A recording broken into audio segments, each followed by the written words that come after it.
আল্লাহ রাব্বুল আলামিন বলেন, দুনিয়ার तमाम মানুষকে উদ্দেশ্য করে সময়ের গুরুত্ব বুঝাতে নিয়া আল্লাহ রাব্বুল আলামিন সময়ের কসম খেয়ে বলছেন, ওয়াল আসরি ইন্নাল ইনসানা লাফি খুসরিন ইল্লাল্লাযীনা আমানু ওয়া আমিলুস সালিহাত ওয়া তাওয়াসাউ বিল হক ওয়া তাওয়াসাউ বিস সাবর। জোরে বলুন আল্লাহু আকবার। সময়ের কসম,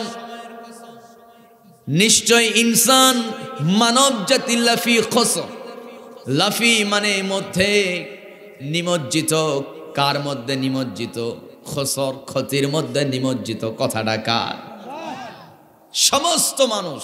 আল্লাহ বলছেন ইন্না লাগাই দিলেন আগে। ইন্না মানে কি? নিশ্চয়। ইন্না মানে কি? নিশ্চয়। নিশ্চয় মানুষ ক্ষতির মধ্যে নিমজ্জিত। এখন মনের মধ্যে প্রশ্ন আসতে পারে, সব মানুষ যদি ক্ষতির মধ্যে পড়ে যায় তাহলে ক্ষতি থেকে বাঁচলো কারা? আল্লাহ রাব্বুল আলামিন সেই অ্যানসার পরের আয়াতে দিয়েছেন। আল্লাহ বলেন, ইল্লাল্লাযীনা আমানু ওয়া আমিলুস সালিহাত ওয়া তাওয়াসাউ বিল হক ওয়া তাওয়াসাউ বিস সাবর। জোরে বলুন আল্লাহু আকবার। আল্লাহ রাব্বুল আলামিন বলেন, বান্দারে জেনে রাখো, ক্ষতির মধ্যে সবাই তো নিমজ্জিত, কিন্তু ক্ষতি থেকে বেঁচে গেছে কেবলমাত্র ওই সমস্ত ব্যক্তি যাদের মধ্যে 4টি গুণ বিদ্যমান আছে। আল্লাহু আকবার। কয়টা গুণ ভাই? 4টি গুণ। আমার মায়েরা, মা বোনদেরকে সহ আল্লাহ রাব্বুল আলামিন এই সূরা মূলত নাযিল করেছেন এক্সেপশনালি, ব্যতিক্রম ভাবে আল্লাহ রাব্বুল আলামিন এই সূরা নাযিল করে দুনিয়ার মানুষকে বোঝাচ্ছেন। এই সূরা শুধুমাত্র পুরুষদের জন্য নয়, এই সূরা হলো ঈমানদার নারী এবং ঈমানদার পুরুষের জন্য। সুবহানাল্লাহ পড়ে। তাহলে নারীদের জন্য আজকের ওয়াজ আছে না নাই? সবাই কয় না আছে না নাই? আছে। আমার ভাইয়েরা, সেই 4টি গুণ কি কি? এই 4টি গুণ অর্জন করতে গিয়া সাহাবীদের কি পরিস্থিতির সম্মুখীন হতে হয়েছে? এই 4টি গুণ যদি আপনার ভিতরে থাকে, আপনার জীবনে কি পরিস্থিতি সামনে অপেক্ষা করতে পারে? আপনি যদি এই 4টি গুণ অর্জন করেন, দুনিয়াতে আপনার জীবনটা কেমন হবে, আখিরাতে আপনার জীবনটা কেমন হবে? আল্লাহ রাব্বুল আলামিন এই সূরার শেষ আয়াতে যে 4টি বৈশিষ্ট্যের কথা বলেছেন, সেই 4টি বৈশিষ্ট্যের ব্যাখ্যা, তাফসীর আল্লাহ এই পুরা কোরআনের ভিতরে করেছেন। জোরে কোন সুবহানাল্লাহ। এজন্য সাহাবায়ে কেরাম তাদের পরস্পরের মধ্যে যখন সাক্ষাৎ হয়ে যেত, তারা একজন আরেকজনকে বলতো না যে ভাই তোমার বাড়ির লোকজন কেমন আছে, তুমি কেমন আছো, তোমার বাড়ির সবাই কেমন আছে। এরকম আমরা বলি কিনা বলেন? হঠাৎ করে দেখা হয়ে গেছে, আজকে যখন মাহফিলে আসতে নিলাম, যখন এখানে পৌঁছে গেছি, নুরুন নবী ভাই রিসিভ করলো। নুরুন নবী ভাই রিসিভ করার পর উনি আমাকে বলতেছে, হুজুর কেমন আছেন, বাড়ির সবাই কেমন আছে। সাধারণত আমাদের প্রশ্নটা এরকমই হয়, তাই না? কিন্তু সাহাবীরা এই কাজ করতেন না। বরং সাহাবীরা মূলত কি করতেন দেখেন, সাহাবায়ে কেরাম তারা পরস্পরে যখন সাক্ষাৎ হয়ে যেত, তাদের পরস্পরের মধ্যে প্রথম যে বাক্য ছিল সেটা হলো সালাম। দ্বিতীয় কথা দুনিয়াবি কোনো কথা নয়, আখিরাতেরও কোনো কথা নয়, সেই দ্বিতীয় কথা হয়ে যেত সূরা আসর। আল্লাহু আকবার। একজন আরেকজনকে সূরা আসর শোনায় দিত, একজন আরেকজনকে সূরা আসর শোনায় দিতেন। আরব সাগরের মাঝখানে 2 জন নাবিক সাহাবীর সাক্ষাৎ হয়ে গেল। কয়জন? সবাই তো কয় না। কয়জন? 2 জন। ওই 2 নাবিক দুজনই নবীর সাহাবী ছিলেন, দুজনের সঙ্গে সাগরের মাঝখানে দেখা হয়ে গেল। সঙ্গে সঙ্গে নাবিক দুই সাহাবী পরস্পরকে সালাম নিবেদন হওয়া মাত্র একজন আরেকজনকে সূরা আসর তেলাওয়াত করে শোনালেন। দ্বিতীয়জন আবার সূরা আসর তেলাওয়াত করলেন। জোরে কোন সুবহানাল্লাহ। কারণ একজন আরেকজনকে স্মরণ করায় দিতেছে। নিশ্চয় মানুষ কিন্তু ক্ষতির মধ্যে পড়ে আছে, স্মরণ করায় দিচ্ছে। চার শ্রেণী ছাড়া, চার গুণ বিশিষ্ট মানুষওয়ালা ছাড়া সবাই ক্ষতির মধ্যে। আল্লাহু আকবার বলবেন না?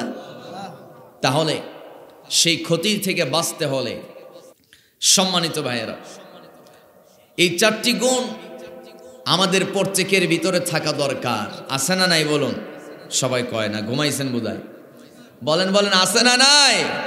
আচ্ছা, তাহলে ক্ষতি থেকে বাঁচতে হলে চারটি গুণ আপনার ভিতরে থাকতে হবে। সেই চারটি গুণের কথা এবার আল্লাহ রাব্বুল আলামিন একটি আয়াতের ভিতরে বলছেন।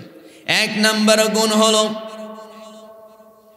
ইল্লাল্লাযীনা আমানু, যারা ঈমান এনেছে তারা ক্ষতি থেকে বেঁচে গেছে। সুবহানাল্লাহ। আমরা যারা এখানে বসে আছি, আমরা সবাই তো ঈমানদার। আমরা যারা নামাজ পড়ি আমরা তো সবাই ঈমানদার, ঠিক কি না? সবাই আমরা ঈমানদার, ঈমানদার দাবি করি।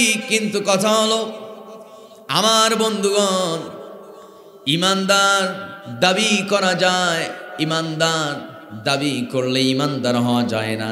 ঈমানদার হতে হলে কোরআনে থাকা বৈশিষ্ট্যগুলো আমার আপনার ভিতরে থাকতে হবে। আমার বন্ধুগণ, জোর করে কেউ মুসলিম ঘরে জন্ম নিতে পারবে না, কি বলেন? একটু মাথা খাটায়া একটু চিন্তা করেন। আজকে যে আমরা মুসলিম ঘরে জন্ম নিয়েছি, আল্লাহর কাছে কোনোদিন কি আমরা দাবি করছি নাকি, আন্দোলন করছি নাকি, আল্লাহ আমার জন্ম যেন মুসলিম ঘরে হয়? এরকম দোয়া করছি নাকি? দোয়া করি না। আল্লাহর কাছে না চাইতে আল্লাহ শ্রেষ্ঠ মানুষ হিসাবে দুনিয়াতে পাঠিয়েছেন। শুধু তাই নয়, মহান রব্বুল আলামিন আমাকে আপনাকে বড় দৌলত, বড় নিয়ামত, আমাকে আপনাকে ঈমানদার হিসাবে দুনিয়াতে পাঠিয়েছেন। ঈমানদারের ঘরে আমাদেরকে জন্ম নেওয়ার ব্যবস্থা করেছেন। তার মানে বোঝা গেল আমার আপনার হাতে কোনো পাওয়ার নাই। সকল পাওয়ার, সকল ক্ষমতার মালিক যিনি, আওয়াজ করে বলতে হবে তিনি কে। সবাই কিন্তু কয় নাই। সবার আওয়াজ যদি বের হতে এত আস্তে হওয়ার কথা নয়। এই যে আপনার জবান, যেই জবান দিয়া যখন ইচ্ছা যা তা বলেন, ঠিক কিনা? আমার বন্ধুগণ, কতজনরা আপনি চাপাবাজি করে, কতজনরা আপনি ঠকাইছেন, কতজনের সঙ্গে প্রতারণা করেছেন, কতজনের সঙ্গে মিথ্যা কথা বলেছেন। কিন্তু আজকে কোরআনের ময়দানে যদি আল্লাহর নামটা জোড়ে না নিতে পারেন, আপনি দুর্ভাগা। কি ভাগা? দুর্ভাগা। সবাই এবার আরেকবার চেষ্টা করুন। আমি জিজ্ঞেস করব, সবাইকে জবাব দিতে হবে। দিন শেষে ক্ষমতা কোনো ব্যক্তির নয়, সমস্ত ক্ষমতা কার হাতে? এই সাইডে সাউন্ড নাই কি যুবক ভাইয়েরা, একটু বলেন না, দিন শেষে ক্ষমতা কার হাতে? আল্লাহর। কোনো সন্দেহ আছে নাকি? কথা কয় না। এই সাইডে আওয়াজ পাচ্ছি না। এই সামনের জায়গা পূরণ হলে শয়তানটা আর থাকবে না। একটু আসুন না ভাই, আসেন, একটু কষ্ট করে আসেন। এই যে ভাই, একটু আসেন। এখন মানুষ আসতেই থাকবে, একটু সবাই বসে। আর পিছনে একটু ইয়ের ব্যবস্থা করে দেন, এই যে বিছানোর ব্যবস্থা করে দেন। হ্যাঁ, সম্মানিত ভাইয়েরা, দিন শেষে আমরা হয়তো ভাবতেছি না ডোনাল্ড ট্রাম্প ক্ষমতার, সকল ক্ষমতার মালিক ডোনাল্ড ট্রাম্প, নেতানিয়াহু না। ডোনাল্ড ট্রাম্প ক্ষমতায় আসতে 5 বছরের মেয়াদ। এরপর ডোনাল্ড ট্রাম্প ও ড্রাম হয়ে যাবে। কথা কয় না, যারা বলেন ঠিক কিনা? ডক্টর ইউনূস সরকার ক্ষমতায় আছে, উনি কি চিরকাল থাকবে? কথা কয় না, চিরকাল থাকবে? থাকবে না। কেউ আমরা চিরকাল থাকবো না। সবাই আমরা দাবি করি ঈমানদার। ও ভাই, ঈমানদার দাবি করলে ঈমানদার হওয়া যায় না। ঈমান আনা অত্যন্ত সহজ, কিন্তু ঈমানের পথে অবিচল থাকা অত্যন্ত কঠিনের জন্য আল্লাহ বলেন আহাসিবান নাসু আইয়ুতরাকু আইয়াকুলু আমান্না ওয়া হুম লা ইফতানুন। জোরে বলুন আল্লাহু আকবার। মহান রব্বুল আলামিন বলেন আহাসিবান নাস, মানুষরা কি চিন্তা করছো, আইয়ুতরাকু শুধু দাবি করবা, আইয়াকুলু জোর গলায় শুধু সাবাবাজি করবা, আমান্না আমি ঈমান এনেছি, আমি মুসলমান। বান্দা এই কথা বললেই কি আমি তোমাকে ছেড়ে দেব নাকি? না না, অহুম লা ইফতানুন, পরীক্ষা না নিয়ে আমি কাউকে ছাড় দেব না, ঠিক কি না? পরীক্ষা না নিয়ে আল্লাহ কাউকে জান্নাত দিবেন না। জান্নাত শুধু জিকির আজগার করে দান সাদাকা করে জান্নাত পাওয়া যাবে না। আমাদের সমাজে এমন কিছু কিছু হাজি সাহেব আছে, আমি ওইগুলোকে বলি হাইব্রিড হাজি সাহেব। কি হাজি সাহেব? হাইব্রিড হাজি সাহেব কারা একটু বলবো নাকি? সবাই তো বলবো। আমি কিন্তু কারো সমালোচনা করার জন্য আসি নাই, কিন্তু কথা হলো আমাদের জীবনের যে ভুলগুলো আছে এই ভুলগুলো শুধরানো দরকার। কিছু প্রতারক হাজি সাহেব সমাজে আছে, প্রতারককে আর ভালোকে এটা বের করে দেওয়ার দরকার আছে না নাই? এইটার জন্যই তো কোরআন, এই জন্য আল্লাহ বলেন তাবারাকাল্লাযী নাজ্জালাল ফুরকানা আলা আবদিহি লিয়াকুনা লিল আলামিনা নাযীরা। জোরে বলুন আল্লাহু আকবার। তাবারাকাল্লাযী নাজ্জালাল ফুরকান, আমি যে কিতাব নাজিল করেছি কোরআন, এই কোরআনের আরেকটা নাম হলো ফুরকান। ফুরকান মানে হলো পার্থক্যকারী, কোনটা ভালো কোনটা খারাপ। আমাদের দেশে ব্যবসায়িক আছে না নাই? কোন ব্যবসায়ী আরশের নিচে ছায়া পাবে তার চরিত্র কোরআনে আছে। কোন ব্যবসায়ী জাহান্নামের নিম্ন দেশে অবস্থান করবে তার চরিত্র কোরআনে আছে না নাই? কোন নেতা আরশ আজিমের নিচে ছায়া পাবে আর কোন নেতা জাহান্নামের অধিবাসী হয়ে যাবে, উভয় নেতার চরিত্র কোরআনে আছে না নাই? এরপরে কোন ইমাম আরশের নিচে ছায়া পাবে আর কোন মসজিদের ইমাম তার পিঠের উপর দিয়ে মুসল্লিরা জাহান্নামে যাবে ইমামকে সহ, ওই ইমামের চরিত্র কোরআনে আছে না নাই? ওই ইমাম কারা? ওই ইমামের লিডার তো কিছুদিন আগে হাওয়া হয়ে গিয়েছিল, যখন নেত্রী হাওয়া, ঠিক কিনা?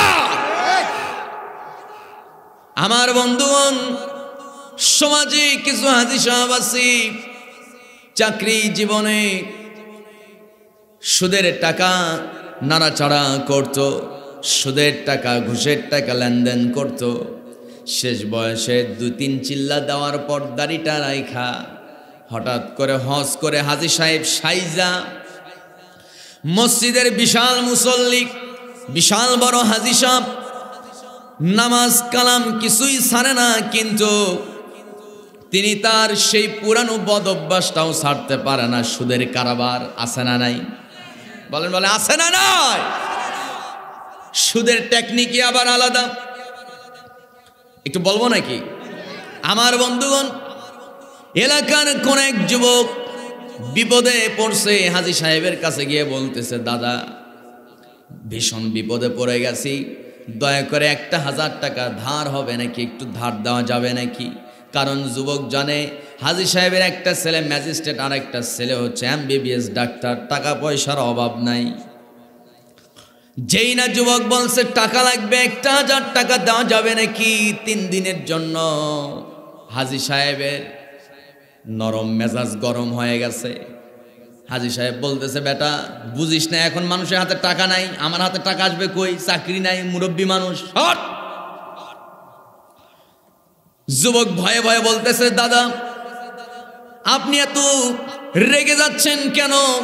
আপনার জন্য একটা কথা আছে। কি কথা?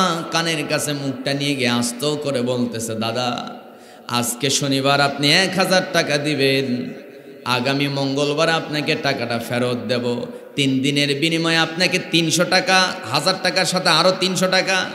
হাজী সাহেবের কড়া মেজাজ ডাউন হয়ে গেছে। মুস্কি একখান হাসি দিয়ে বলতেছে, আরে বেটা আগে বলবি না, চল তো তোর দাদির কাছে থাকতে পারে। বাড়ির দরজায় নক করছে মোখলেসের মা, দরজাটা খোলো তো। দরজা খোলা মাত্র হর করে ঘরের মধ্যে যায়া করকরা একটা নোট হাতের ভিতরে দিয়া বলতেছে, নাতি আমার কথা যেন ঠিক থাকে। আছে না নাই? কথা কয় না, এরকম আছে না নাই? সম্মানিত ভাইয়েরা, ওই হাজী সাহেব টাকার জোরে মসজিদের সভাপতি, সুদের ওয়াজ করলে ইমাম সাহেবের চাকরি শেষ। আছে না নাই? কথা কয় না, জোরে বলুন আছে না নাই? সম্মানিত ভাইয়েরা, ইমানদার এত সস্তা বিষয় না, ইমান নিয়ে কবরে যাওয়া সহজ বিষয় না। আল্লাহ পরীক্ষা করবেন, পরীক্ষা ছাড়া জান্নাতে যাওয়া সম্ভব না। 1 বছর আগে 24 সালে যখন স্বৈরাচাররা ক্ষমতায় ছিল, আমার বন্ধুগণ চাকরির জন্য যুবক মানুষ আবেদন করছে। সার্টিফিকেট যাচাই বাছাই করে দেখা হলো প্রত্যেকটা ক্লাসে তার মতো ভালো রেজাল্ট কেউ করে নাই। প্রত্যেকটা ক্লাসে ভালো রেজাল্ট, সবার থেকে তুলনামূলক ভালো রেজাল্ট। যোগ্যতার দিক দিয়েও কোনো কমতি নাই, যোগ্যতাও একেবারে টপ 1 যোগ্যতা। আমার বন্ধুগণ, শুধুমাত্র আমার ভাইয়েরা কয়েকজনকে বলা হলো, দেখো তো ওর ব্যাকগ্রাউন্ডটা কি। পরে জানা গেল তার বাপ করতো বিএমপি, দাদা করতো জামাত, আর সে ছাত্র জীবনে করতো ছাত্র শিবির। চাকরি কি থাকবে? চাকরি কি হবে? কথা হবে না। যদি দেখে বাপ করে আওয়ামী লীগ, দাদা করে আওয়ামী লীগ, আর সে করে ছাত্রলীগ, চাকরি হবে? ঠিক কিনা গণ? চাকরি হবে কিনা? হয়ে যাবে। যোগ্যতা তখন আর লাগবে না, সার্টিফিকেটও তখন আর লাগবে না। যার জন্যই ডক্টর ইউনূস ক্ষমতায় আসার সাথে সাথে 1054 জন এসআই তাদেরকে বহিষ্কার করা হয়েছে। কেন? ট্রেনিং করার সময় দেখা যাচ্ছে যে বলা হচ্ছে সামনে যাও, পিছনে যায়, বুঝে না তো কিছু। মানে মানুষ মারার জন্য সবগুলো হিংস্র জানোয়ার হয়ে প্রশাসনের দায়িত্ব নিয়েছে। আওয়াজ করে বলতে হবে ঠিক কিনা? নির্বিচারে মানুষকে খুন করার জন্য গুন্ডাগুলোকে প্রশাসনে পোশাক পরানো হয়েছিল। ইমানদার হওয়া এত সস্তা না। ইমানদার হতে হলে অন্তর পরিশুদ্ধ রাখতে হবে। আমাদের অন্তর পরিশুদ্ধ রাখার দরকার আছে না নাই? 20,000 টাকার চাকরির জন্য যদি খোঁজা হয় ছাত্র জীবনে, সে কোন দল করত? তারা বাপ কোন দল করে, দাদা কোন দল করে। আল্লাহ যে আপনাকে সেই বিশাল জান্নাত দিবেন, সেই জান্নাত দেওয়ার আগে আল্লাহ কি দেখবে না আমার বান্দা দুনিয়াতে থাকে কোরআনের রাজনীতি করছে না মানুষের তৈরি কথা করা রাজনীতি করছিল? আসতে বলবেন না ঠিক কিনা? সে কি আমার কোরআনের পক্ষে ছিল কি ছিল না, এটা আল্লাহ না দেখেই কি জান্নাত দিবে নাকি? দিবে। আমার বন্ধুগণ, হযরত বেলাল রাদিয়াল্লাহু তাআলা আনহু ইসলাম গ্রহণ করলেন। 3 মাস তিনি ইসলাম গ্রহণের কথা কাউকে জানান নাই, শুধু নবীর হাতে কালেমা পড়ে ইসলাম গ্রহণ করেছেন। তখনও কিন্তু নামাজ ফরজ হয় নাই, তখনও কিন্তু নামাজ আসে নাই। আমার নবী সবে মাত্র কয়েকজন কি কালেমা পড়িয়েছেন, হাতে গোনা কয়েকজন মাত্র ইসলাম গ্রহণ করেছে। হযরতে বেলাল ইসলাম গ্রহণ করলেন। নবী আমার বেলালকে বললেন, বেলাল সাবধান থেকো, যদি জানতে পারে তুমি এক আল্লাহর গোলামি করা শুরু করেছ, এক আল্লাহর ইবাদত করো, ওই আল্লাহর প্রতি ঈমান এনেছো, এই কথা শুনলে কিন্তু তোমাকে দুনিয়া থেকে বিদায় করে দেবে। হযরতে বেলাল খুব সাবধান থাকলেন, কাউকে বললেন না।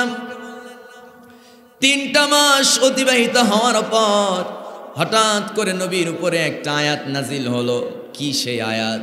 আল্লাহ রাব্বুল আলামিন কোরআনুল কারীমের 67 নম্বর সূরা, মাক্কি সূরা, মদিনায় নাজিল হওয়া আয়াত, মদিনায় নাজিল হওয়া সূরা মুলকের ভিতরে আল্লাহ রাব্বুল আলামিন 12 নম্বর আয়াতের ভিতরে বলছেন, ইন্নাল্লাযীনা ইয়াখশাউনা রাব্বাহুম বিল গায়বি লাহুম মাগফিরাতুন ওয়া আজরুন কাবীর। জোরে বলুন আল্লাহু আকবার। মহান রব্বুল আলামিন বলছেন, কোন বান্দা যদি এই জাগতিক দুনিয়াতে চলার পথে একটা কাজ যদি করতে পারে, আমি আল্লাহ ঘোষণা দিলাম তাকে আমি 2টা পুরস্কার দেব। যুবক ভাইয়েরা আওয়াজ করে বলতে হবে, আমরা যদি একটা কাজ করি পুরস্কার কয়টা? সবাই তো কয় না, কয়টা? একটা কাজের 2টা পুরস্কার। কাজটা কি? পুরস্কারটা কি? আল্লাহ বলেন, আইন্দা রাব্বিহিম ইয়াখশাউনা রাব্বাহুম, ইয়াখশাউন ভয় করতে হবে, রাব্বাহুম বিল গায়ব, যিনি গায়বের মালিক, যিনি গায়বের রব। আমার বন্ধুগণ, ইয়াখশাউনা রাব্বাহুম বিল গায়ব, ভয় করতে হবে তোমার রবকে, যিনি অদৃশ্যের সমস্ত কিছু তথ্য যার কাছে, সব কিছু স্পষ্ট সমস্ত তথ্য যার কাছে জমা, সেই মহান রব আল্লাহ রাব্বুল আলামিন বলছেন, বান্দা জেনে রাখো, গায়বের মালিক যিনি, সেই মহান রবকে অবশ্যই ভয় করতে হবে। আমার আল্লাহকে কি দেখা যায় নাকি বলেন? সবাই কয় না দেখা যায়।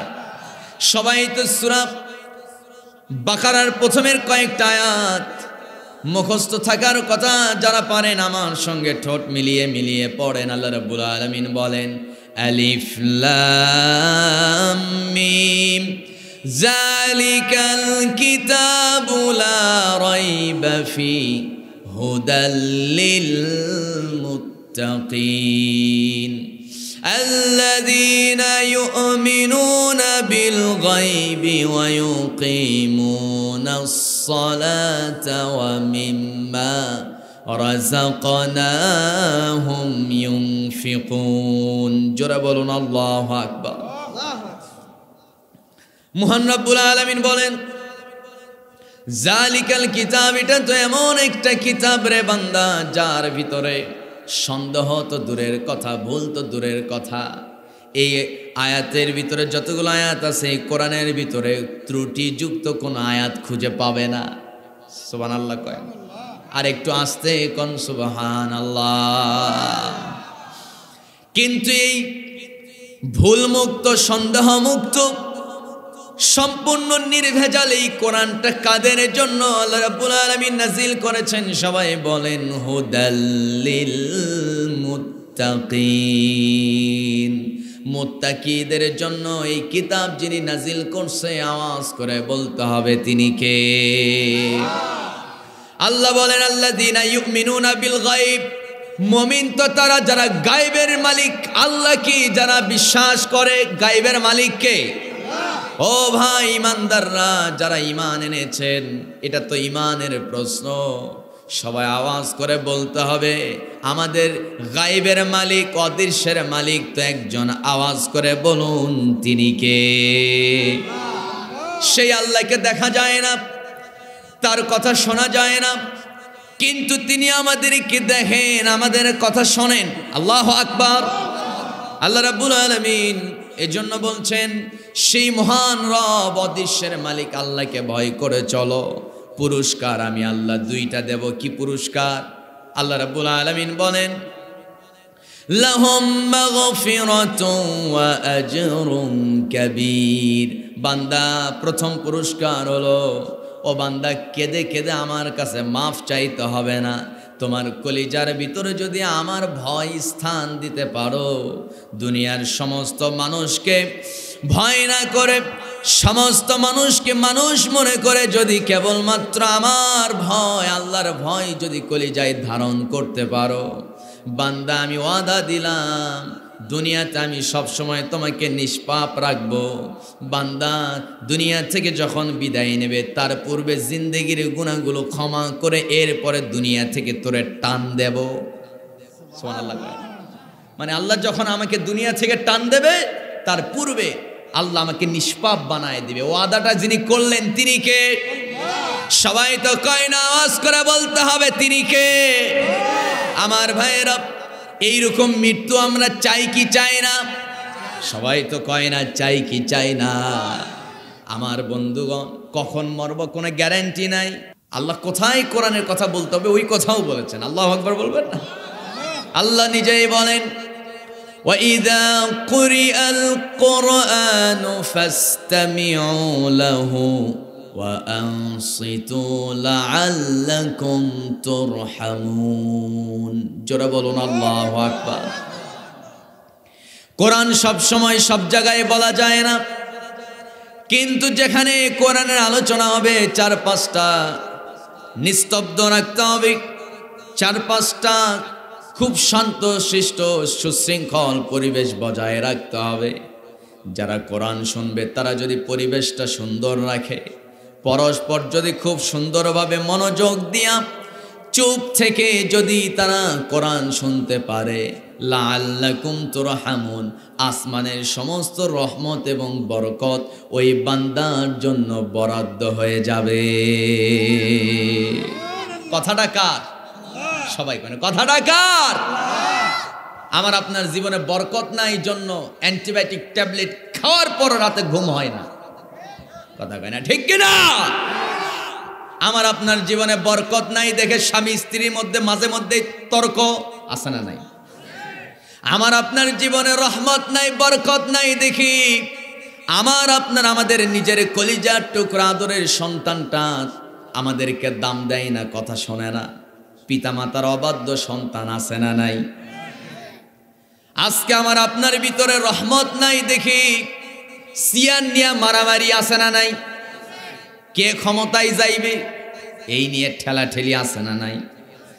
এই সিয়ার দখল করাকে কেন্দ্র করে মার্ডার পর্যন্ত হয়ে যায়। এগুলো কেন? রহমত নাই। রহমত আসবে কেমনে? কোরআন তো নাই, ঠিক কিনা? যেই ঘরে কোরআন আছে, যার চলাফেরায় কোরআনের নিয়ম নীতি আছে, যার পরিবারে কোরআনের চর্চা আছে, আল্লাহর কসম ওই পরিবারের সদস্য কোনোদিন বিপদের সম্মুখীন হবে না। এই ওয়াদা যিনি দিয়েছেন তিনি কে?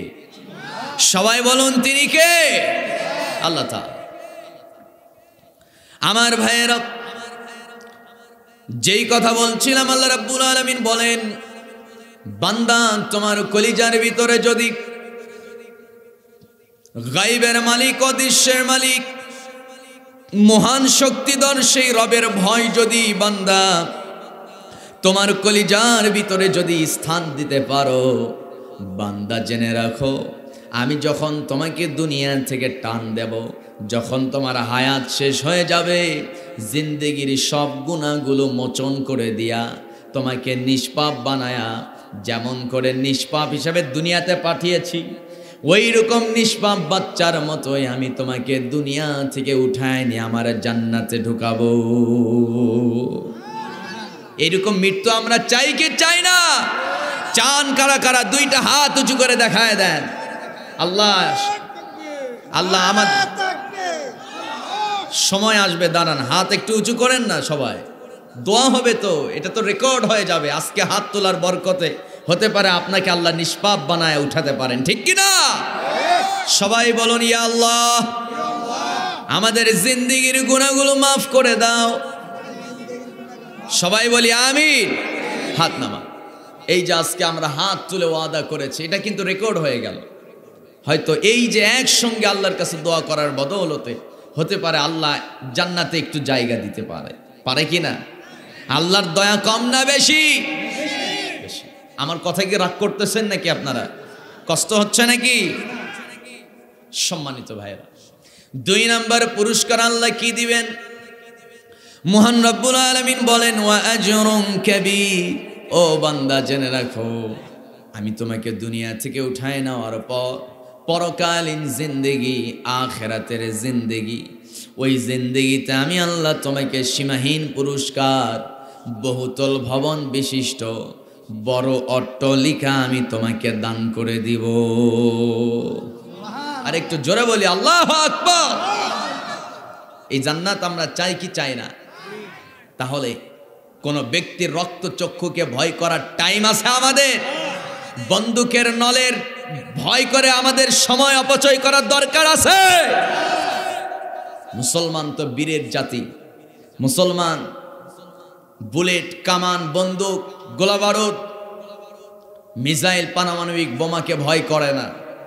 মুসলমান তার আল্লাহকে ভয় করে। সুতরাং সে আল্লাহর ভয়ের দৃষ্টান্ত আমরা পেশ করেছি 5 আগস্ট, ঠিক কিনা বলুন? আমার দেশের দামাল ছেলেরা, জেনারেশন জি, তারা যে ভূমিকা রেখেছে, বিগত বিরোধী দলীয় যত দল আছে তারাও সেই কাজ করে দেখাতে পারে নাই। কথাগণ ঠিক কিনা?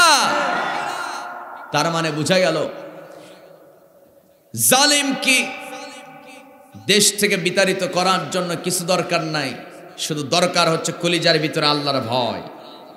আল্লাহর ভয় যদি আপনার কলিজার ভিতরে থাকে, গোটা পৃথিবীর জালেমরা আপনাকে দেখে থরথর করে কাঁপবে। আসতে বলবেন না ঠিক কিনা? সম্মানিত ভাইয়েরা, সম্মানিত বন্ধুগণ, এর জন্য আমি বলবো কাউকে ভয় করার টাইম নাই। কয়দিন বাঁচবো? বীরের মতো মাথা উঁচু করে বুক ফুলা আল্লাহর জমিনে চলাফেরা করব। ভয় যদি করতে হয়, যে রব আমাকে দুনিয়াতে পাঠিয়েছেন তাকেই ভয় করব। দুনিয়ার কোন পাতি নেতাকে ভয় করার টাইম নাই। আসতে বলবেন না ঠিক কিনা? আমার বন্ধুগণ, হযরতে বেলাল রাদিয়াল্লাহু তাআলা আনহু যখন নাকি এই আয়াতে কারিমা শুনলেন, আল্লাহকে ভয় করলে এত বড় বড় বিশাল 2টা পুরস্কার, এটা কি মিস করা যায় নাকি? তিনি সিদ্ধান্ত নিলেন 3 মাস গোপন রেখেছি ইসলাম গ্রহণের কথা, আর তো গোপন রাখবো না। কিসের আবু জেহেল, কিসের উতবা, কিসের সাইবা, কিসের মুগিরা, কিসের উমাইয়া, কিসের আবু সুফিয়ান, কাউকে ভয় করার বেল নাই। সুবহানাল্লাহ। সঙ্গে সঙ্গে হযরতে বেলাল, কালো হাবশি গোলাম হযরতে বেলাল কাবার চত্বরে দৌড় মারলেন। কাবার চত্বরে দৌড় মারার পর কাবার যে কালো দেওয়াল আছে, ওই দেওয়ালে হাত রেখে উচ্চ স্বরে আওয়াজ করে বলতে লাগলেন, আল্লাহি রব্বুল কাবা, এই কাবার রবের কসম, আমি ঈমান এনেছি, আনা মিনাল মুসলিমিন, আমি ঈমানদার, আমি মুসলমান। সুবহানাল্লাহ। আমি ঈমান এনেছি। এই কথা বলা মাত্র, যেই না এই কথা বলছে, খবরটা আবু জেহেলের কানে পৌঁছে গেছে। আবু জেহেল শোনা মাত্র বেলালকে দেখতে যায় নাই। আবু জেহেল ঘোড়ার উপরে লাফ মেরে উঠে ওই যে বেলাল রাদিয়াল্লাহু তাআলা আনহু, তার যে মালিক আছে, মালিক মানে হলো আগের যুগে মানুষ কেনা বেচা হতো। কি কেনা বেচা হতো বলেন? মানে কি কেনা বেচা হতো? মানুষ। আমি নিজেও ছোটবেলায় দেখেছি, আমার নানার বাড়িতে বছর চুক্তি কাজ করত। বছর চুক্তি 60,000 টাকা। কয় হাজার? 60,000। সারা বছর কাজ করবে, গরু বাছুর দেখবে, জমি দেখবে, চাষাবাদ করবে, বছর চুক্তি খাওয়া দাওয়া সহ মাসের টাকা, বছর শেষে 60,000 টাকা দেওয়া হতো। সম্মানিত ভাইয়েরা, এইরকম আমি ছোটবেলায় দেখেছিলাম। আগে এইরকম মোটামুটি যারা এলাকায় সম্পদশালী তাদের কিন্তু এরকম থাকতো। কথা কোন ঠিক কিনা? বছর চুক্তি অমুকের বাড়িতে কাজ করে, আছে না নাই? আছে। আর আগে, তারও আগে 1400 বছর আগে সিস্টেম ছিল, মানুষ বেচা কেনা হতো। আপনার ছেলে একটা হয়তো কেউ গুম করে নিয়ে গেছে, হয়তো আরবের সন্তান মিশরে গিয়ে বিক্রি করে দিছে। যেমন হযরতে ইউসুফ আলাইহিস সালামকে, হযরতে ইউসুফকে বিক্রি করে দেওয়া হয়েছিল মিশরে। আল্লাহু আকবার বলবেন না? আমার ভাইয়েরা, এরকম মানুষ বেচা কেনা হতো। তো হযরতে বেলাল দেখতে কালো, মানে প্রচন্ড কালো, একেবারে এই যে ঠোঁট তো অন্তত একটু না মানে একটু কি থাকে লাল থাকার কথা, ওইটাও নাই, মানে সব কালো আছে না। আকিস বিড়ি তারপরে বিভিন্ন সিগারেটের ফজিলত ঠোঁটে দেখা যায় না, কথা কয় না। বিড়ির ফজিলত ঠোঁটে আছে না নাই? তাই বলে আবার সবাই রাগ করে না, অনেকে বিড়ি খায় না তারপরেও জন্মগতভাবে ঠোঁট আবার কালো আছে না নাই? আমার ভাইয়েরা, সম্মানিত বন্ধুগণ, একদিন আমি মিরপুর চিড়িয়াখানার পাশে একটা বোটানিক্যাল গার্ডেন আছে, ওই গার্ডেনের মানে গেটে আমি দাঁড়ায় থেকে মানে ওখানে কিছু কিনতেছিলাম। তো এমন সময় দেখতেছি ছোট একটা বট গাছের নিচে একটা পিচ্চি একটা পোলা বিড়ি টানতেছে পায়ের উপরে পা রেখে। তো একটু ইচ্ছে হলো যে যাই একটু জিজ্ঞেস করি যে সমস্যা কি, মানুষ তো টেনশনে বিড়ি খায়, এই 6 বছরের পোলার আবার কি টেনশন। কাছে গিয়ে বলতেছি যে ছোট ভাই তুমি যে বিড়ি খাচ্ছ কবে থেকে খাও? তো বলতেছে অনেক দিন থেকে, সমস্যা কি? তো আমি বললাম যে সমস্যা তো কিছু না, মানুষ তো টেনশনে বিড়ি খায়, তুমি কেন বিড়ি খাচ্ছ? তো বলছে আমার টেনশন কিন্তু কম না। বুঝতেছেন? তোমার টেনশন কম না, কি টেনশন? আমার তো কয় আমারও ভীষণ টেনশন, আমার বাবা নাই। বাবা কি মারা গেছে? না, মারা যায়নি। বাবা কি হয়েছে? বাবা আরেকজনের সঙ্গে সম্পর্ক করে আমার মারে ছেড়ে দিয়ে চলে গেছে। তোমার মা কি করে? তো বলতেছে আমার মা সেও আরেকজনের সাথে সম্পর্ক। তো তোমার সাথে সম্পর্ক কার? তো আমারও আছে। তো ওই টেনশনে মনে হয় বিড়ি খাচ্ছে। আসলে অনেকের টেনশন হলে বিড়ি খায়। আমার আগের একটা ড্রাইভার ছিল, এখন যে ড্রাইভার আপনার পুরানা পুলের ড্রাইভার, পুরানা পুলের একজন আমার গাড়ি ড্রাইভ করে আর কি। আগে একজন ড্রাইভার ছিল, উনি নিয়মিত বিড়ি খায়। তো আমি বলি যে ভাই বিড়িটা কি ছাড়া যায় না? শেষে ছাড়ছে, এখনও ছেড়ে দিয়েছে আলহামদুলিল্লাহ। তো ও বিড়ি খায়। তো আমি বলি ভাই বিড়ি খাও কেন? বিড়ি না খাইলে মানে একটা মানে কি বলে ভিতর থেকে যে একটা জোশ, মানে গাড়ি চালানোর জন্য একটা আগ্রহ, ওটা মানে তৈরি হয় না। বিড়ি খাইলে ওটা ভিতর থেকে আগ্রহটা তৈরি হয়। তাই নাকি বাপ? তো আসলে বিড়ি আর পান অনেকের শরীরে ভাত তরকারি কিছু লাগবে না, বিড়ি আর পান থাকলে ওর আর কিছু দরকার নাই। আছে না নাই কন? সম্মানিত ভাইয়েরা, হযরতে বেলাল দেখতে কালো, প্রচন্ড কালো। অন্ধকার রাতে হাঁটতে গেলে বেলালকে খুঁজে পাওয়া যেত না, কিন্তু তার দেহ ছিল অনেক বিশাল দৈত্য আকার। হযরতে বেলালের চেহারা ছিল দানবের মতো বিশাল আকৃতির দেহ। হযরতে বেলালকে উমাইয়া পছন্দ করেছে, এজন্য দাম অত্যন্ত কম, বেলালের মূল্য অত্যন্ত কম। কিন্তু এই কালো হাবশী বেলাল, ওই বেলালকে দিয়ে ভারী ভারী কাজ করানো যাবে, সেজন্যই মূলত বেলালকে কিনেছিল। উমাইয়া যখন খবর পেয়ে গেল, আমার ভাইয়েরা, ওদিকে আবু জেহেল উমাইয়ার বাড়ির দিকে রওনা করলেন। দরজায় নক করে, দরজা খোলে না। জোরে জোরে চিৎকারে মেরে ডাকেন উমাইয়া, দরজা খোল, দরজা খোল, সর্বনাশ হয়েছে, দরজা খোল, দরজা খোল। দরজা খোলে না। শেষ মুহূর্তে ওই আবু জেহেল করছে কি, দরজার মধ্যে জোরে একটা লাথি মারলেন। এক লাথি মারাতে দরজার কপাট ভেঙ্গে ভিতরে ছিটকে পড়ে গেল। ভিতরে ঢোকার পর আমার বন্ধুগণ উমাইয়াকে উদ্দেশ্য করে কড়া মেজাজ নেয়া বলছেন, ওরে উমাইয়া, এতদিন তো বুক ফুলায়া খুব বড় বড় গল্প মারতি, আজকে তুই কি করবি? তোর কেনা গোলাম, যার মূল্য অত্যন্ত কম, সেই কেনা গোলাম বেলাল নাকি ইসলাম গ্রহণ করেছে। শোনা মাত্র উমাইয়ার মাথা গরম হয়ে গেছে। উমাইয়া বলতেছে কথা কি সত্য নাকি? সত্য মানে ও তো কাবার গেলাপ ধরি, কাবা স্পর্শ করে, আমাদের পবিত্র কাবা, যে কাবার ভিতরে 360টা মূর্তি, ওই কাবা স্পর্শ করে সে এই ঘোষণা দিয়েছে, আনা মিনাল মুসলিমিন, সে নাকি মুসলমান। এত বড় দুঃসাহস হলো কেমনে? তোর গোলামের থেকে আজকে সবাই এই আস্পর্ধা পেয়ে গেল, এখন থেকে সবাই ইসলাম গ্রহণ করবে আর আমাদের কাবা স্পর্শ করে বলবে, ঘোষণা দিবে সে ইমানদার। সুতরাং তাড়াতাড়ি বেলালকে শাস্তি দিতে হবে, বেলালকে ভয়ানক শাস্তি দিতে হবে, যেন বেলালের শাস্তি দেখে বাকিরা যেন ইসলাম গ্রহণ করার মতো সাহস যেন কারো কলিজায় জন্ম না নেয়। নাউজুবিল্লাহ বলবেন না? মানে বেলালকে আঘাত করার পেছনে, বেলালের উপরে নির্যাতন করার পেছনে তাদের মূল টার্গেট হলো বেলালের নির্যাতন দেখে অন্য কেউ যেন ইসলাম গ্রহণ করতে না যায়। সম্মানিত ভাইয়েরা, বিগত দিনে আমরা দেখছি আন্দোলন যারাই কোনো একটা দাবি নিয়ে মাঠে নামে ডাইরেক্ট ফায়ার। কথা কয় না? কথা বলুন ঠিক কিনা? কেন?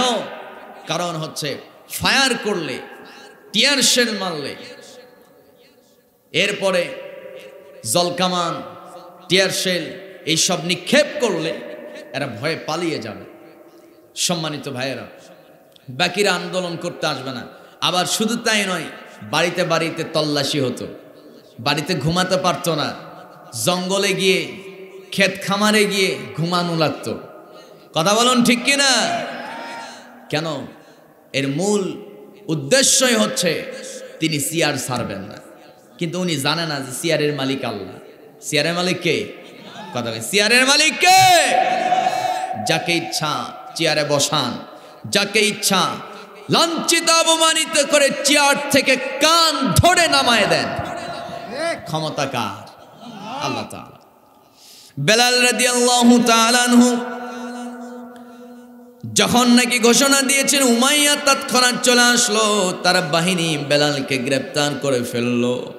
হযরতে বেলালকে গ্রেপ্তার করার পর আমার বন্ধু, আমার ভাইয়েরা, পিচের রাস্তায় অনেক সময় আমরা জুতা পায়ে হাঁটতে ভয় পাই। প্রচণ্ড যখন উত্তাপ শুরু হয়ে যায়, রোদের তাপ যখন অত্যন্ত প্রখর প্রখর রোদে, সেই উত্তপ্ত রোদের তাপি আমরা অনেক সময় পেরেশান হয়ে যায়। ডাবের পানি তো দূরের কথা, ফ্রিজ থেকে ঠান্ডা পানি বের করে খাওয়ার পরেও কলিজা ঠান্ডা হয় না, পিপাসা দূর হয় না। ঠিক কিনা বলেন? রোদের তাপ কেমন এটা তো তারাই হারে হারে বুঝে যারা কৃষি কাজ করে থাকে। ঠিক কিনা? আমার বন্ধুগণ, ওই প্রচন্ড রোদে এই বাংলাদেশের রোদের তাপ কেমন? সর্বোচ্চ 38 সেলসিয়াস তাপমাত্রা। কিন্তু আমার বন্ধুগণ, আমার ভাইরা, সৌদি আরবে কমপক্ষে 47 সেলসিয়াস তাপমাত্রা। ওই প্রচন্ড রোদে, প্রচন্ড খরায় সেই বেলাল কি তারা করলো কি? উত্তপ্ত বালির উপরে তাকে একেবারে উপর করে শোয়ায় দেওয়া হলো, পিঠের উপরে পাথর চাপা দেওয়া হলো। হযরতে বেলাল তিনি তো ইসলাম সম্পর্কে তেমন কিছু জানেন না, কারণ তিনি তো মূর্খ মানুষ ছিলেন। প্রথমে ইসলাম সম্পর্কে তেমন কোনো জ্ঞান নাই। হযরতে বেলাল তিনি শুধু একটি কথাই জানেন, আল্লাহ এক, আল্লাহ কখনো দুজন হতে পারে না। আমার বন্ধুগণ, সবাই আওয়াজ করে বলেন, আল্লাহ দুই না এক। সবাই সূরা ইখলাসটা একটু পড়ে নেন তো। আল্লাহ রাব্বুল আলামিন কি বলেন শোনেন। কুল হুয়াল্লাহু আহাদ আল্লাহুস সামাদ লাম ইয়ালিদ ওয়া লাম ইউলাদ ওয়া লাম ইয়াকুল লাহু কুফুয়ান আহাদ। হে রাসূল, আপনি বলুন রব মূলত দুই না এক। সবাই তো আওয়াজ করলেন না, সবাই আওয়াজ করে বলুন রব দুজন না একজন। রব কখনো দুজন হতে পারে না। বেলাল তার ভিতরে রব সম্পর্কে কোনো ধারণা নাই, শুধুমাত্র এতটুকু ধারণা, এই আকাশে সূর্য ওঠে, সেই সূর্য আবার পশ্চিম দিকে ডুবে যায়। এরপরে রাতের আকাশটা যে আমরা দেখতে পাই, ওই আকাশে থাকে একটা চাঁদ, আর ওই চাঁদের আশপাশে আমরা দেখি অসংখ্য নক্ষত্র তারকারাজি। একটা চাঁদ আর অসংখ্য লক্ষ লক্ষ তারকা দিয়া ওই আসমানটা যিনি ডেকোরেশন করছে চিল্লায় বলতে হবে তিনি কে। এই যে সুন্দর করে প্যান্ডেলটা ডেকোরেশন করা হয়েছে, লাইট আছে, সুন্দর ফুল, ফুলের মতো সুন্দর, কত সুন্দর সুন্দর সামিয়ানা, ঠিক কিনা বলুন? এই যে এখানে যে লাল কাপড় দিয়ে পেঁচানো বাঁশ, এটা ভাববেন না এটা প্লাস্টিক কিছু, এটা বাঁশ। এটা কি বাঁশ। এত সুন্দর করে ডেকোরেশন করেছে কারা? আমরা। কিন্তু আমার বন্ধুগণ, আকাশটা ডেকোরেশন করতে পারে এই ক্ষমতা পৃথিবীর কারো আছে নাকি?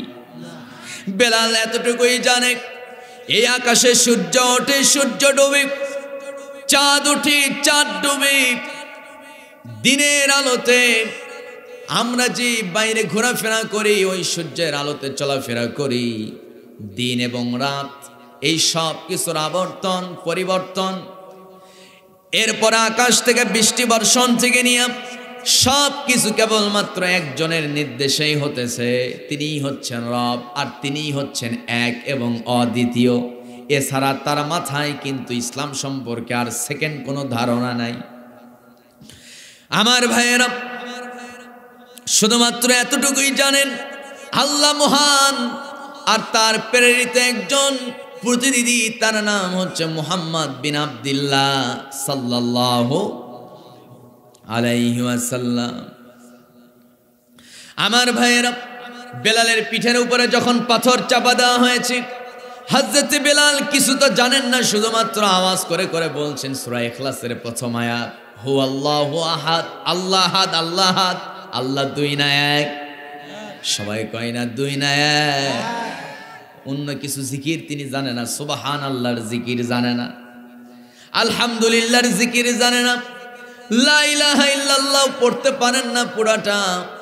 আমার বন্ধুগণ, যদিও তার মাতৃভাষা আরবি, কিন্তু আমার বন্ধুগণ শুধু জানেন আল্লাহ আহাদ, আল্লাহ একজন। আল্লাহ কয়জন? একজন। এজন্য বেলাল আল্লাহকে যে ডাকবে, কষ্টের মুহূর্তে কেমনে ডাকবে কোনো নিয়ম কানুন জানে না, শুধু বলছেন আল্লাহ আহাদ, আল্লাহ এক, আল্লাহ আহাদ, আল্লাহ এক, আল্লাহ আহাদ, আল্লাহ এক। আমার ভাইয়েরা, আমার বন্ধুগণ, ছোটবেলায় যখন মা অথবা বাবা আমাদেরকে শাসন করত, যখন আমরা ছোট শিশু ছিলাম, যখন আমাদের কি দুষ্টমির কারণে মারধর করত, বাপ যদি মারে আমরা বলি ও মা, ও ভাই, ও দাদা, ও নানা, ঠিক কিনা বলুন? অনেক সময় অনেকে আবার বলে ও আল্লাহ, কয় কি না? আমার ভাইয়েরা, হযরত বেলালকে আঘাত করা হচ্ছে, বেলাল ও মা, ও বাবা বলেন নাই, ওরে বাবা রে, ওরে মা রে, সব কিছু বলেন নাই, তিনি বলেছেন আল্লাহ আহাদ, আল্লাহ দুই না এক, আল্লাহ এক। কিন্তু আমার ভাইয়েরা, হযরত বেলাল জানেন আমি ঈমান এনেছি, কথা বলা মাত্র আমার উপরে জুলুম শুরু হয়ে যাবে। এর মাইন্ড সেটআপ সম্পূর্ণ আলাদা। তিনি তার কনসেপ্ট ক্লিয়ার রেখেছেন, তিনি জানেন, তিনি বুঝে নিয়েছেন আজকে যদি আমি ঘোষণা দেই আমার উপরে জুলুম শুরু হয়ে যাবে, কিন্তু আমি ওদেরকে ভয় করে আমি ইসলাম গ্রহণের কথা গোপন রাখতে পারবো না। আমার কলিজায় যে করে হোক আল্লাহর ভয় স্থান দিতে হবে, কারণ এই কলিজায় যদি আল্লাহর ভয় থাকে, জিন্দেগির গুনাহ মাফ, মরতে দেরি, জান্নাতে যেতে দেরি হবে না।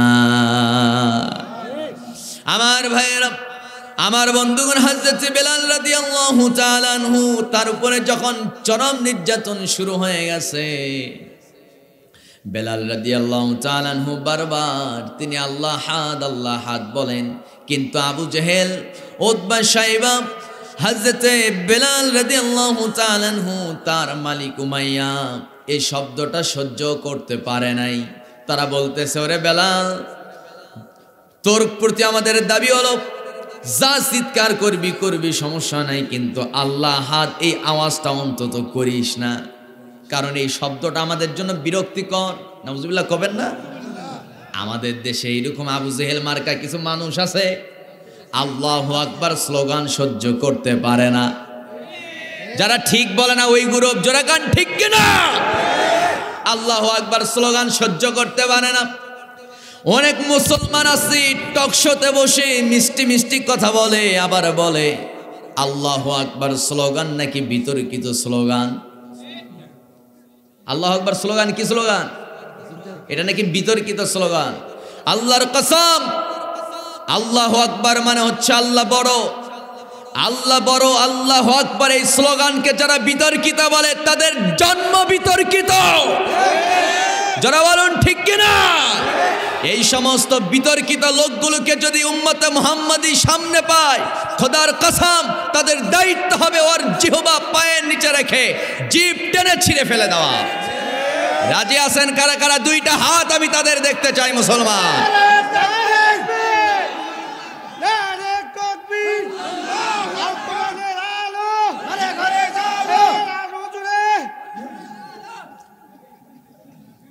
এটা কি হলো? হাত তোলেন সবাই। নারায়ে তাকবীর। আল কোরআনের আলো, আরো জোরে আল কোরআনের আলো, আল হাদিসের আলো, সংসদে জালো, কোরআন হাদিস যেখানে, আলেম ওলামা যেখানে, ডিপজল পরিমুনি যেখানে, নারায়ে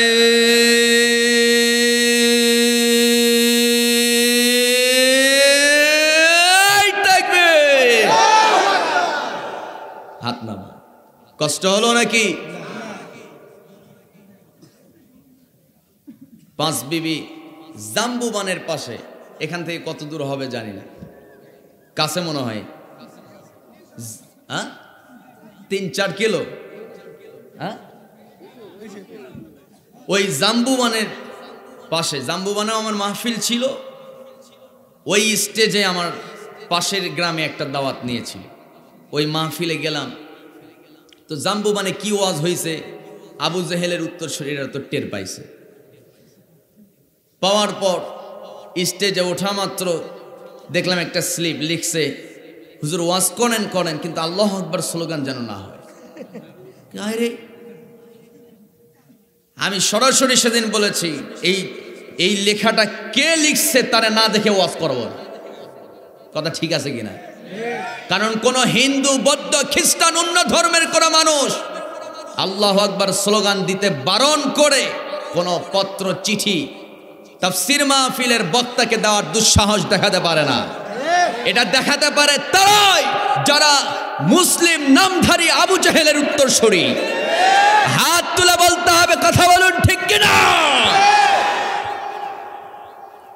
কলিজায় সাহস হয় নাই আমার সঙ্গে দেখা করার। আমার তো মন বলে, এখানে মিডিয়াম্যান ওই দিন যে ছিল আজও তিনিই আছে। সেদিন কম পক্ষে 10 বারের উপরে স্লোগান হয়েছে, স্লোগান দিয়েছে তাওহীদের জনতায়। আল্লাহু আকবার, আল্লাহু আকবার। এই হুঙ্কার হচ্ছে মুসলমানদের সবচেয়ে বড় সম্পদ। ভুলে যাবেন না, এদেশের মুসলিমদের, ভালো করে বুঝুন কথাটা, এদেশের মুসলিমদের স্বাধীনতার স্থপতি শেখ মুজিব নয়, জিয়াউর রহমান নয়, এদেশের মুসলমানদের স্বাধীনতার স্থপতি হচ্ছেন শাহজালাল ইয়ামিনী রহমাতুল্লাহ আলাইহি। ইতিহাস ভুলে যাবেন না। তার আল্লাহু আকবার এক হুঙ্কারে গৌর গোবিন্দের সেই সমস্ত জুলুম শাহীর রাজনীতি, তার ক্ষমতা কবরে দাফন হয়ে গেছে মুসলমান। কথা বলেন ঠিক কিনা? আল্লাহু আকবার স্লোগান, এটা মুসলমানদের ঐতিহ্য। সম্মানিত ভাইয়েরা, ভারতবর্ষ তারা জানে বাংলাদেশের পারমাণবিক বোমা নাই, পারমাণবিক ক্ষেপণাস্ত্র মিসাইল নাই। ওরা জানে বাংলাদেশে অস্ত্র কতটুকু আছে, কিন্তু ওরা আমাদেরকে আরো আগেই বাংলাদেশটার একটা ভারতের অঙ্গরাজ্য বানিয়ে ফেলতো। পারে নাই শুধু একটা কারণ, ওরা ট্যাঙ্ক, কামান, গোলাবারুদ, পারমাণবিক বোমা, মিসাইল, ক্ষেপণাস্ত্র, যুদ্ধ বিমান, যুদ্ধ জাহাজকে যতটা ভয় না পায়, আল্লাহু আকবার দুই শব্দের এক বাক্যকে জমের মতো ভয় পায়। কথা বলুন ঠিক কিনা? সম্মানিত ভাইয়েরা, আমার বন্ধুগণ, আবু জেহেলের সহ্য হয় না। যা বলবি বল, অন্তত বেলাল তোর পা দুইটা ধরতেছি, তুই এই শব্দটা করিস না, আল্লাহ হাত বলিস না, কারণ এটা আবু জেহেলদের সহ্য হয় না। আবু জেহেলদের সহ্য হয় না। রাগ করতেছেন নাকি আমার কথায়? বেলালের পরেও সেই শব্দ ছাড়েন না। হঠাৎ করে মনে পড়ে গেছে, আল্লাহ তো ছোট নয়, আল্লাহ ছোট না বড়?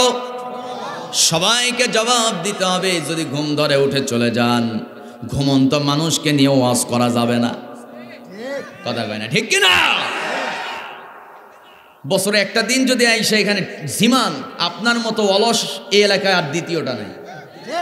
কথা ঠিক কিনা? এরপরও কয়েকজন মাথা নিচু করে আছে। একটু তাকান ভাই, রাগ করেন না। আমি যেখানে জুমা পড়াই, একটা মানুষ এই মাথা নিচু করতে পারে না। কিছু কিছু মসজিদ আছে, জুমার দিন মানে হচ্ছে ঘুমের দিন। কথা ঠিক আছে না? জুমার দিন ইমাম সাহেব একটার সময় উঠে শুরু করে দিল, বাকিরা কে কি ঘুমে অস্থির আছে না নাই কন? কিন্তু আমার মসজিদে অন্তত একটা মানুষ ঘুমাতে পারে না, কারণ জানে এক একটা জুমার দিন মানে হচ্ছে এক একটা আবু জেহেলদের বাপের দিন। সম্মানিত ভাইয়েরা, আমার বন্ধুগণ, সেই হযরতে বেলাল হঠাৎ করে তার মনে পড়ে গেল, আল্লাহ তো ছোট না, আল্লাহ তো বড়। তো বড়র আরবি কি? অ্যারাবিয়ানরা বোঝে না? বড়র আরবি কি? আকবার। বড়র আরবি কি? আকবার। তিনি এবার আল্লাহ আহাদ না বলে এবার বলতে লাগলেন আল্লাহু আকবার। আবু জেহেলের গায়ে আরো চুলকানি শুরু হয়ে গেছে। ও বলতেছে, এবার এতক্ষণ তো বলছে আল্লাহ এক, আল্লাহ এক, আল্লাহ আহাদ। আহাদ মানে কি? সবাই আহাদ মানে কি? এক। আর আল্লাহু আহাদ মানে আল্লাহ এক, আল্লাহু আকবার মানে আল্লাহ বড়। চুলকানি ছোট না বড়? বড়। যেই না আল্লাহু আকবার বলা শুরু করেছে, উমাইয়ার সহ্য হয় না, বেলালের উমাইয়ার সহ্য হয় না, আবু জেহেলের সহ্য হয় না।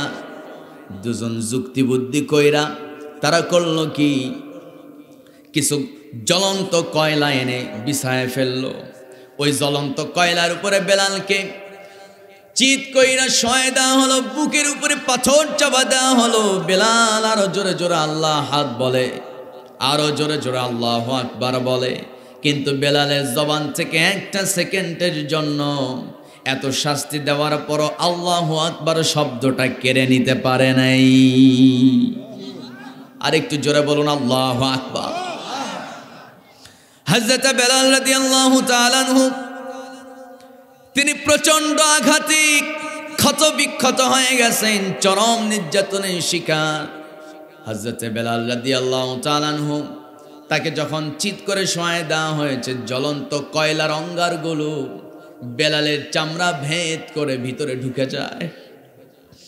হযরত বেলাল সহ্য করতে পারেন না, প্রচন্ড কষ্ট হচ্ছে। বেলালের জবান থেকে তখনও পর্যন্ত আল্লাহু আকবার শব্দ তারা বন্ধ করতে পারে নাই। এক পর্যায়ে আবু জেহেল বুদ্ধি দিল, যাও তো বাবলা গাছের কাটা আনো। বাবলা গাছের কাটা আনা হলো, বাবলা গাছের কাটা আনা হলো। বাবলা গাছের কাটা সচরাচর যেটা দেখেছেন এটা না, মদিনার বাবলা গাছের কাটা কমপক্ষে 5 থেকে 6 ইঞ্চি 8 ইঞ্চি পাওয়া যায়। এক একটা বড় বড় বাবলা গাছের কাটা। আমার বন্ধুগণ, হযরতে বেলালকে সেখান থেকে দাঁড় করানো হলো। যখন বেলালকে দাঁড় করানো হলো, বেলাল রাদিয়াল্লাহু তাআলা আনহু তার পিঠের মধ্যে সেই কয়লাগুলো সবগুলো আটকায় গেছে। কয়লাগুলো আটকায় গেছে। সেই কয়লাগুলো তারা তরবারি দিয়ে ঘুতা মেরে মেরে সেই কয়লাগুলো সরায় ফেলে। হযরত বেলাল রাদিয়াল্লাহু তাআলা আওয়াজ করে করে বলেন, আল্লাহু আকবার, আল্লাহু আকবার, আল্লাহু আকবার। আওয়াজ করে বলুন, আল্লাহ ছোট না বড়? আমার ভাইয়েরা, আমার বন্ধুগণ, শেষ পর্যন্ত হযরত বেলাল রাদিয়াল্লাহু তাআলা তার জবান থেকে তারপরও যখন বরকতময় শব্দটা কেড়ে নিতে ব্যর্থ, শেষ পর্যন্ত তারা করলো কি, একটা প্লাস নিয়া বেলালের জিহ্বাটা দুজন টান মেরে বের করে আনলো।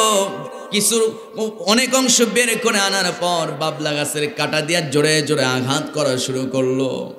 বেলালের জিহ্বা দিয়া ফেনকি দিয়া রক্ত ছিটকে ছিটকে পড়ে ওই উমাইয়া আবু জেহেলের মুখমণ্ডলে ভিজে গেল, কিন্তু তাদের অন্তরটা ভিজে নাই, দিলটা নরম হয় নাই।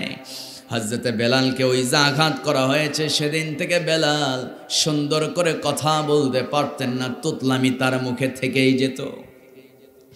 আমার ভাইয়েরা, এই যে চরম নির্যাতন, এইটার পেছনে মূল কারণ হলো, তার অপরাধ হচ্ছে একটা, সেটা হলো তিনি ঈমান এনেছেন কার উপরে?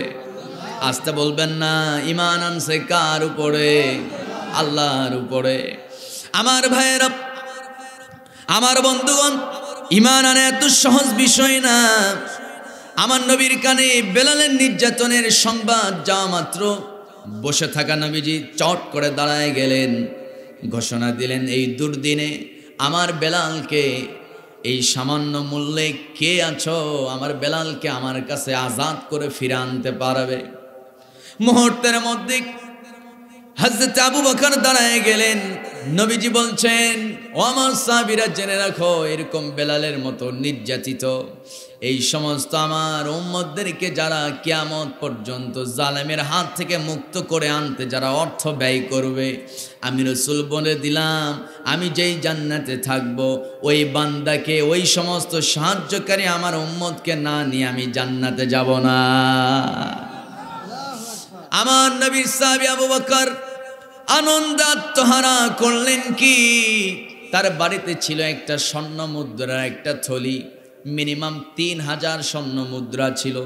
বেলালকে আজাদ করার জন্য মাত্র 10টা স্বর্ণ মুদ্রাই যথেষ্ট ছিল, কিন্তু ওই যে জান্নাতের লোভ, ওই যে তার ভিতরে একটা লোভ ঢুকে গেছে, নবীর সাথে জান্নাতে থাকা যাবে, ওই আশায়, ওই ভালোবাসায়, ওই জান্নাত পাওয়ার আশায়, জান্নাত শুধু পেলেই আপনি সুখী হতে পারবেন না, না, যেই জান্নাতে মায়ার নবী, দয়ার নবীকে পাবেন, সেই জান্নাতটাই আপনার জন্য বরকতময় জান্নাত হয়ে যাবে।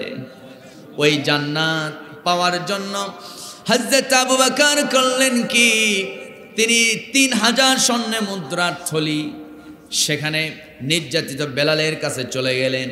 উমাইয়ার মুখে স্বর্ণের মুদ্রা নিক্ষেপ করে বললেন যে 10 স্বর্ণ মুদ্রা দামে যেই দাসকে আজাদ করার কথা, সেখানে আমি তোকে 3000 স্বর্ণ মুদ্রা দিলাম, যা তুই স্বর্ণ মুদ্রা নে, কিন্তু আল্লাহর মুজাহিদ বেলালকে আমার কাছে ফেরত দিয়ে দে।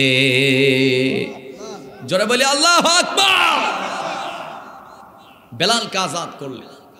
আজাদ করার পর আমার নবীজি অপেক্ষায় আছেন, বেলাল কখন আসবে। বেলাল যখন চলে আসলেন, নবীজি বেলালকে বললেন, বেলাল তোমার পিঠের চাদরটা একটু খোলো তো, কারণ জিবরাইল আমাকে বলেছেন তোমার পিঠের উপর দিয়া চরম ঈমানের পরীক্ষা হয়েছে। সুবহানাল্লাহ। নবীজি চাদর সরালেন। নবীজি চাদর সরানো মাত্র বেলালের সেই ক্ষত জায়গাগুলো দেখে নবী জায়গায় জ্ঞান হারায় পড়ে গেছে। আল্লাহু আকবার বলেন। আমার নবী যখন সেন্স ফিরে পেলেন, নবী উঠে দাঁড়ালেন, বেলালকে বুকের সঙ্গে জড়ায় নিয়া আসমানের দিকে তাকা বলছেন, ও আমার সাহাবীরা, আজকে তোমরা সাক্ষ্য থেকো, তোমরা আজকে সাক্ষী হয়ে যাও, বেলাল যে ঈমানের পরীক্ষা দিয়েছে, আজ হোক কাল হোক, বেলালের অন্তত এই নির্যাতনের বিনিময়ে আল্লাহ তাআলা এই আরব ভূখণ্ডে মক্কার মাটিকে আল্লাহ তাআলা মুশরিক মুক্ত করে দিবে। আজকে সেই মক্কায় যান, কোনো মুশরিক পাবেন না, সব মুসলমান। আজ করে বলুন আল্লাহু আকবার।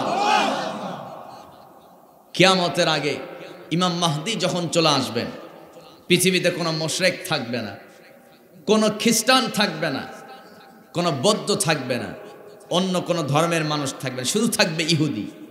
একটা বিধর্মী থাকবে, সেটা কি? ইহুদি। নবীর ভবিষ্যৎবাণী, একটাই শুধু ধর্ম থাকবে, সেটা ইহুদি। এই যে সনাতন, এই তন সেই তন, এগুলো কিছু থাকবে না, সবাই ইসলাম গ্রহণ করবে। এরকম একটা সময় খুব নিকটে চলে আসছে। সুবহানাল্লাহ বলবেন না? খুব কাছে, খুব নিকটে। শুধুমাত্র থাকবে ইহুদি, একটা মুসলিম বিরোধী একটা শক্তি।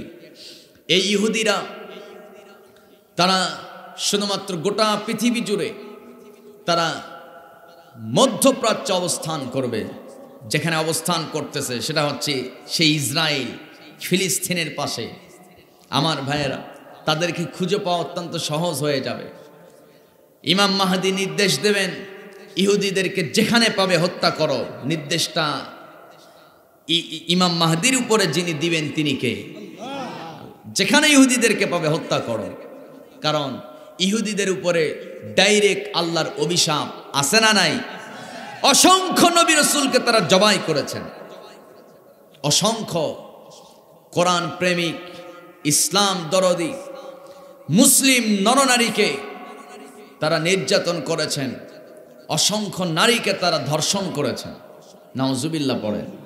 এজন্য তাদের উপরে আল্লাহর পক্ষ থেকে বিধান এসে যাবে, কিতাল, সবাইকে জবাই করে ফেলে।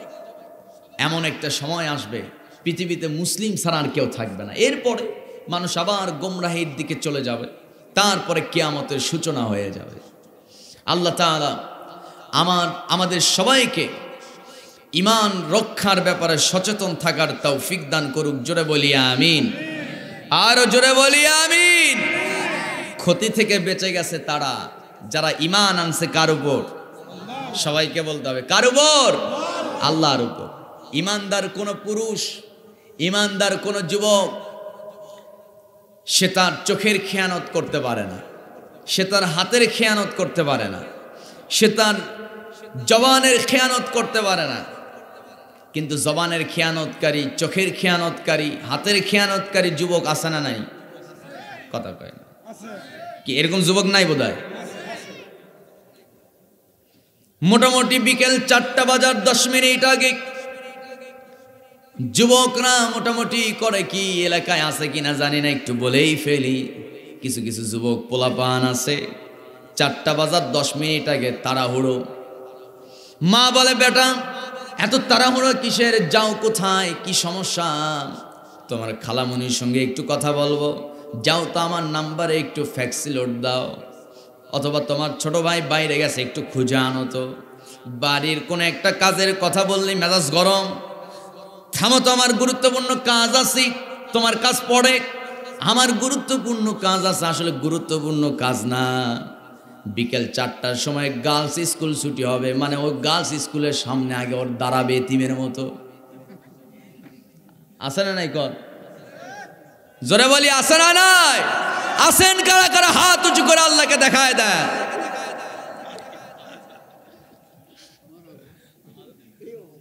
সম্মানিত ভাইয়েরা, এই চোখের খেয়ানত কি করা যাবে? কথা কয় না। চোখের খেয়ানত করা যাবে? নিজের বউরে কয়, তুই তো পুরাতন হয়ে গেছিস, তোর বোনটা তো এখনো সুন্দর। আসলে আমার শালি একখান পাইছি, দুলা ভাই শালিরে নিয়ে ব্যস্ত, বউয়ের খোঁজই নাই। আছে না নাই? কর। সম্মানিত ভাইয়েরা, পর্দা বিধান এমনি এমনি আসে নাই। যেখানে পর্দা আছে সেখানে জেনা ব্যভিচারের কবর রচিত হবে, ঠিক কিনা? যেখানে পর্দা নাই সেখানেই জেনা ব্যভিচার। আছে না নাই? আমার ভাইয়েরা, এজন্য আল্লাহ রাব্বুল আলামিন বলেন, শুধু ঈমান আনলেই হবে না।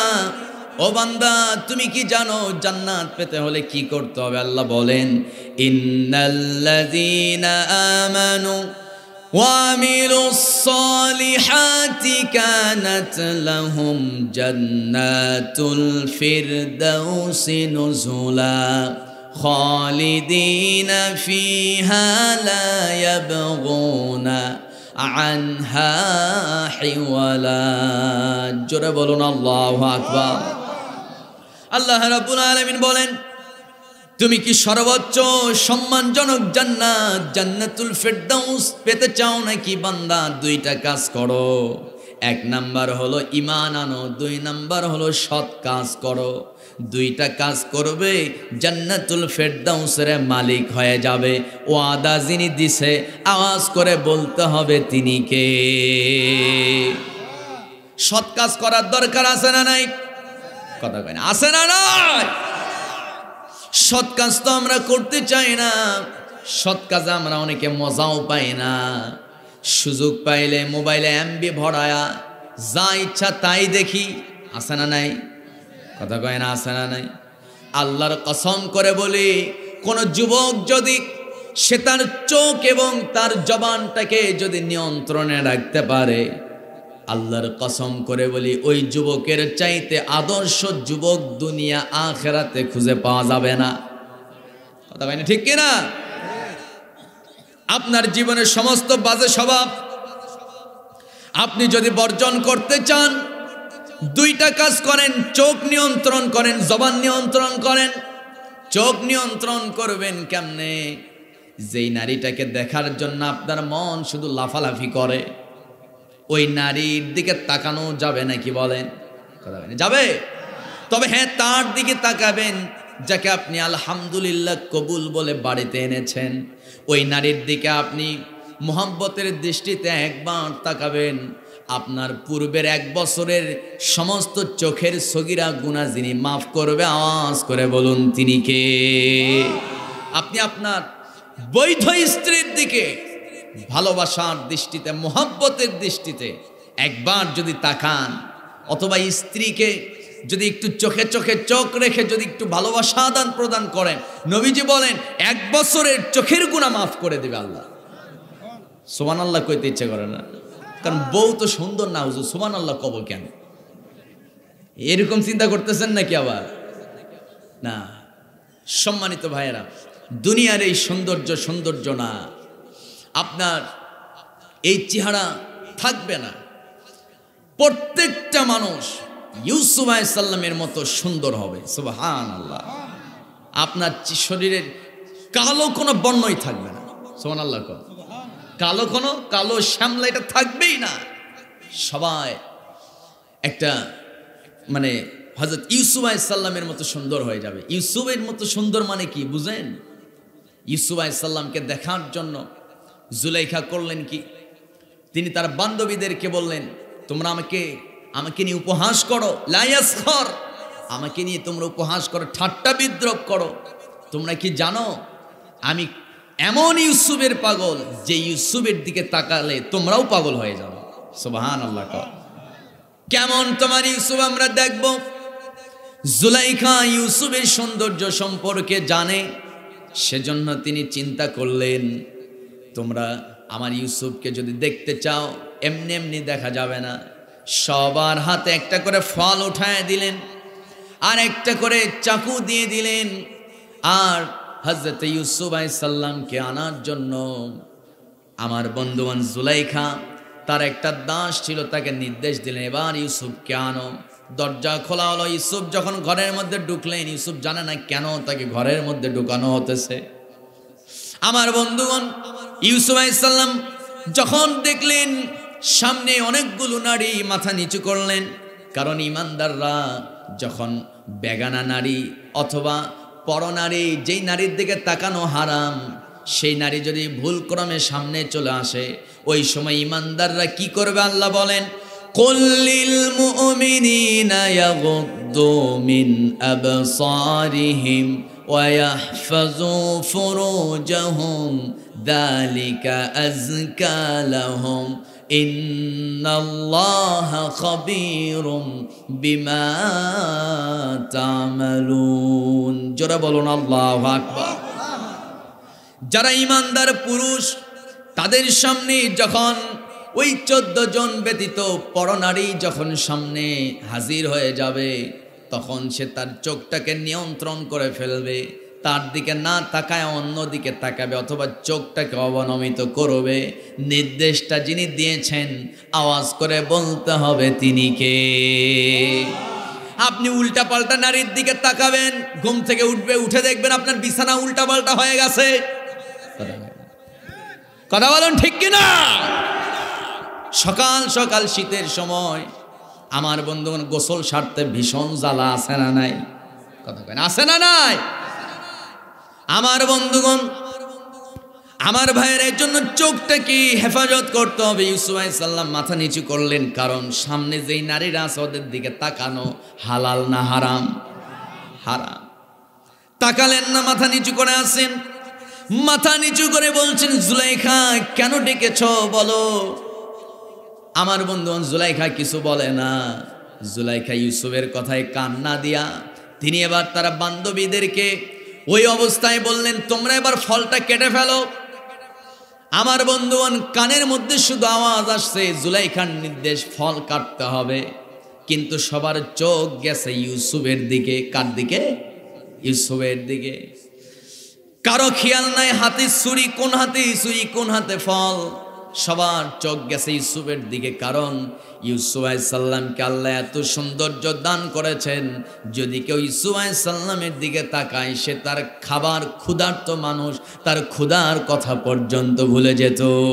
আল্লাহু আকবার। আমার বন্ধুগণ, হযরত ইউসুফ আলাইহিস সালাম মাথা নিচু করে আছেন, সবাই নবীর দিকে তাকায়। যখন নির্দেশ এসে গেছে, জুলাইখার আওয়াজ কানে এসে গেছে, ফল কাটতে হবে।